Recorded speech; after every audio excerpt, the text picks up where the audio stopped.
Welcome to Not Milk Never Milk. Subscribe if you're lactose intolerant.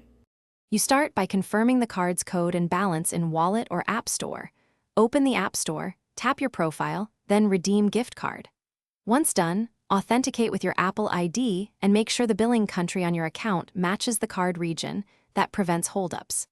Keep a screenshot of the confirmation and transaction ID for record keeping. This helps if support needs proof.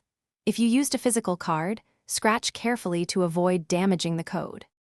You use the redeemed balance directly for App Store, Apple Music, iCloud storage, and in-app purchases. The system charges your Apple ID balance before other payment methods. To buy, select the item, confirm purchase, and watch the balance reduce.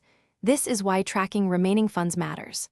Once done, check subscription billing dates and set auto-renew if desired.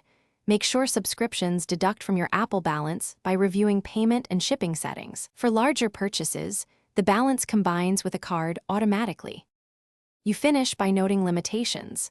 Apple balance cannot be cashed out or transferred to a bank account, so plan purchases within the Apple ecosystem.